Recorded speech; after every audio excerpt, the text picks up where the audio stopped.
નમસ્કાર મિત્રો, ચાવંડ તાલુકાની બેઠક ખૂબ રસપ્રદ રહેવાની છે અને ખૂબ ચર્ચામાં પણ રહેવાની છે. એનું કારણ એક જ છે કે ત્યાંથી માયાભાઈ આહિરની પુત્રી સોનલબેન ડેર લડી રહ્યા છે, ભારતીય જનતા પાર્ટીમાંથી લડી રહ્યા છે.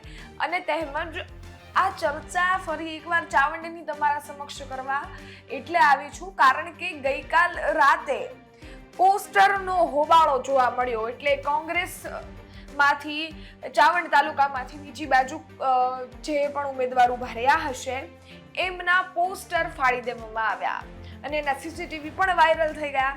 એ સીસીટીવી કેમેરામાં પણ પોસ્ટર ફાડેલા બતાવે છે. એ પોસ્ટર પણ ફાડી નાખવામાં આવ્યા છે અને સીધા જ આક્ષેપ કોંગ્રેસે સોનલબેન ડેર અને તેમજ તેમના સમર્થકો પર લગાડ્યા છે. સીધી વાત છે કારણ કે જે રીતે છેલ્લા ઘણા સમયથી આપણે જોઈ રહ્યા છીએ કે ભારતીય જનતા પાર્ટી છે એ કોંગ્રેસ અને આમ આદમી પાર્ટી છે એમના ઉમેદવારોને તોડવાનો પ્રયત્ન કરી રહી છે એવું લાગી રહ્યું છે. અને સાથે જ આ ઘટનાઓ સામે આવી એટલે એક વિપક્ષ તરીકે સત્તા પક્ષ પર કોંગ્રેસે પ્રહાર કર્યા છે અને તેમજ ગેનીબેન ઠુમ્મરનો એક સવાલ જોવા મળ્યો છે. ગેનીબેન ઠુમ્મરે સોનલબેન ડેરને સવાલ કરી દીધો છે કે જો આટલું જ બધું ડર લાગતો હોય, એટલા જ તમે ડરી રહ્યા હો તો તમે ચૂંટણી કેમ લડી રહ્યા છો?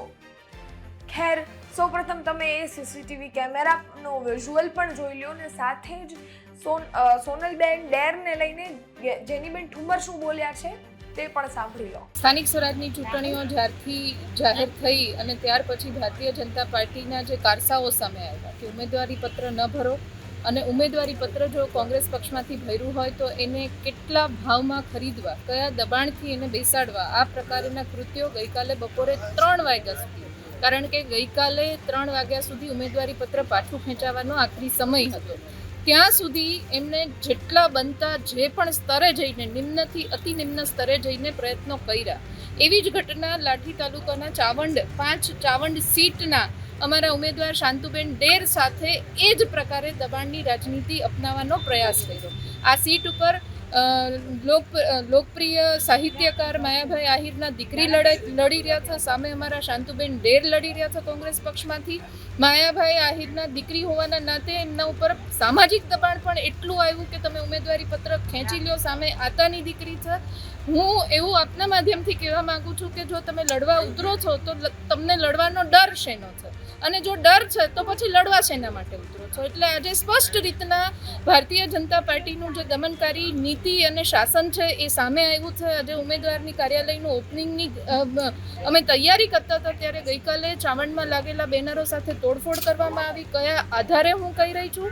એ આધારે કહી રહી છું કે જે પ્રમાણે એમને દબાણ કરવા એવા ઉમેદવારી પત્ર ખેંચવા માટે ભારતીય જનતા પાર્ટીના આગેવાનો હતા, નહીં માનતા ઘટના થઈ છે. એટલે સ્પષ્ટ રીતના સાબિત થાય છે કે આ બીજા કોઈનું કૃત્ય નહીં પણ સામેના ઉમેદવારને ડર છે કે જો માયાભાઈની દીકરી અહીંયા એમની હાર થશે અને નિશ્ચિત થવાની જ છે, થશે તો કયા મોઢે અમે જઈશું? એટલે એ ડર આજે આવી રીતના સામે આવ્યો છે. પણ આપના માધ્યમથી કહેવા માંગુ છું કે મેદાનમાં નીકળ્યા છો, લડવા નીકળ્યા છો તો ઇજ્જતથી અને લોકશાહીની ઢબે લડો, તો હું માનું છું કે ચૂંટણીને સાચા રંગમાં લડી કહેવાય.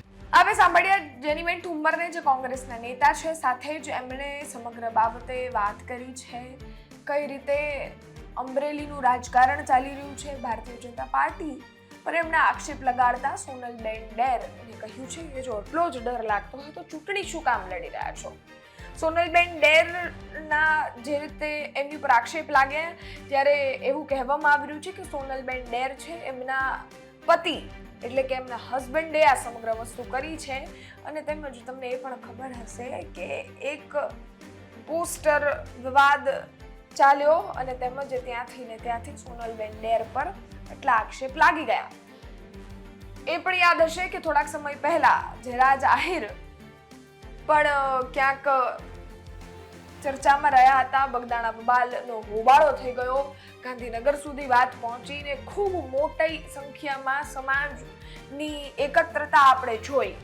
પરંતુ શું એવું લાગે છે કે માયાભાઈ આહિરની પુત્રી પણ એના ભાઈ જયરાજ આહિર જેવું જ કરી રહ્યા હોય એવું લાગી રહ્યું છે?